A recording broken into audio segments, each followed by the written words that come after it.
തിരുവനന്തപുരം വെഞ്ഞാറമൂടിൽ അഫാൻ എന്ന് പറയുന്ന ക്രൂരമായ ചെകുത്താന്റെ കൊലപാതകം കേട്ട് ഞെട്ടിത്തരിച്ചവരായിരിക്കും നിങ്ങളൊക്കെ. ഇനിയും അഫാനുകൾ ആവർത്തിക്കാൻ അധിക കാലം ആവശ്യമില്ല. എന്തുകൊണ്ടെന്ന് വെച്ചാൽ നമ്മുടെ രാജ്യത്തെ നിയമ സംവിധാനങ്ങൾ ക്രൂരന്മാർക്ക്, കൊലയാളികൾക്ക് കൊടുക്കുന്ന പണിഷ്മെന്റുകൾ, അവർക്ക് കൊടുക്കുന്ന ശിക്ഷകൾ വളരെ തുച്ഛമാണെന്നതിന്റെ നേർസാക്ഷ്യമാണ്. അതിന്റെ മറ്റൊരു ഏറ്റവും ലേറ്റസ്റ്റ് ആയിട്ടുള്ള ഒരു ഉദാഹരണം കൂടെയാണ് അഫാൻ എന്ന് മാത്രമേ നമുക്ക് പറയാൻ സാധിക്കുകയുള്ളൂ. പോലീസ് അതിനെതിരെ കൃത്യമായി അന്വേഷണം നടത്തുകയാണ്. ഏത് കുറ്റമറ്റ രീതിയിലുള്ള അന്വേഷണങ്ങൾ നടത്തിയാലും ഒന്നുകിൽ ഒരാഴ്ചയോ മാസങ്ങളോ അല്ലെങ്കിൽ കൂടിപ്പോയാൽ വർഷങ്ങളോ കഴിഞ്ഞാൽ പാവപ്പെട്ട ജനങ്ങൾക്ക് മുമ്പിൽ, പാവപ്പെട്ട ഈ ജനങ്ങളെ വെറും മന്ദബുദ്ധികളാക്കിക്കൊണ്ട് അഫാൻ പുറത്തിറങ്ങുന്ന കാലം അതിവിദൂരമല്ല എന്ന് നമുക്ക് ഉറപ്പിച്ചിട്ട് പറയാൻ സാധിക്കും. ഇതാണ് കൊലയാളികൾക്ക്, ഇവിടുത്തെ നിയമ സംവിധാനങ്ങളാണ് കൊലയാളികൾക്ക് ഇത്തരത്തിലുള്ള വീണ്ടും പ്രചോദനം നൽകാൻ കാരണമാകുന്നത്. കൊന്നവനെ തിരിച്ചു കൊല്ലണം മിസ്റ്റർ. കൊന്നവനെ തിരിച്ചുകൊണ്ട് അതേ ചുറ്റിക കൊണ്ട് പൊതുജന സമൂഹത്തിന്റെ മുന്നിൽ ആളുകളെ ഒരുമിപ്പിച്ച് കൂട്ടിക്കൊണ്ട് ഇവനെ തിരിച്ചു കൊന്നാൽ ഇനിയൊരു അഫാനുകൾ ആവർത്തിക്കാതിരിക്കാൻ ഇത്തരത്തിലുള്ള ക്രൂരമായ മറുശിക്ഷാ വിധികൾ കൂടെ അവർക്ക് ലഭ്യമാകേണ്ടതുണ്ട് എന്നുള്ളതാണ്. നമ്മൾ അറേബ്യൻ രാജ്യങ്ങളിലേക്ക് നോക്കുമ്പോൾ, ഗൾഫ് രാജ്യങ്ങളിലേക്ക് നോക്കുമ്പോൾ എന്തുകൊണ്ടാണ് അവിടെ ക്രൂരമായിട്ടുള്ള കൊലപാതകങ്ങൾ കൂടുതലായിട്ട് കാണപ്പെടാത്തത്? കാരണം അവിടെ കട്ടവന്റെ കൈവെട്ടുകയാണ്, മയക്കുമരുന്ന് ഉപയോഗിച്ചവനെ തൂക്കിലേറ്റുകയാണ്, കൊന്നവനെ മൂർച്ചയേറിയ വാളുകൊണ്ട് പൊതുജന സമൂഹത്തിന് മുന്നിൽ അവനെ കൊലക്കത്തിക്കിരയാക്കുകയാണ്.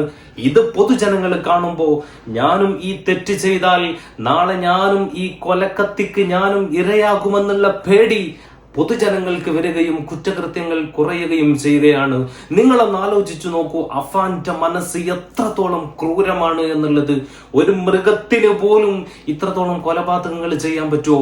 ഒരു ചെന്നായ കൂട്ടത്തിനിടയിൽ 4-5 മനുഷ്യന്മാരെ ഇട്ടുകൊടുത്താൽ ഒരൊറ്റ ജീവനെ മാത്രമേ ഒരു പക്ഷേ ബുദ്ധിയില്ലാത്ത, വിവേകമില്ലാത്ത ആ ചെന്നായ കൂട്ടം വരെ തിന്നുകയുള്ളൂ. ഇത് ഒരൊറ്റ സമയം കൊണ്ട് വെറും 6 മണിക്കൂറിനുള്ളിൽ 5 ജീവനുകളെ എടുക്കുമ്പോ, ഇനിയും തന്റെ സ്വന്തം പെറ്റുമ്മയെ പോലും കൊലക്കത്തിക്കിരയാക്കുമ്പോ, ചുറ്റിക കൊണ്ട് പാവപ്പെട്ട പിഞ്ചു പൈതലിന്, പിഞ്ചു കുട്ടിയെ പോലും, മനിയനെ പോലും ഉമ്മ വെച്ചുകൊണ്ട് കൊലപാതകത്തിന് ഇരയാക്കുമ്പോ എത്രത്തോളം മൃഗീയമാണ് ഈ അഫാന്റെ മനസ്സെന്ന് നമ്മൾ ചിന്തിച്ചു പോകേണ്ടതുണ്ട്.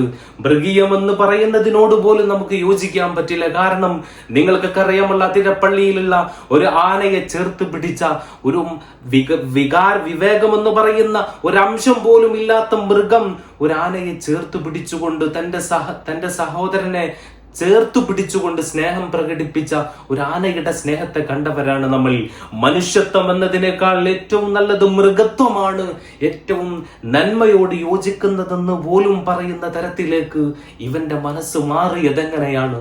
ഇവിടുത്തെ ശിക്ഷാരീതികൾ തന്നെയാണ്, ഇവിടുത്തെ നിയമ സംവിധാനങ്ങൾ തന്നെയാണ് മാറണം.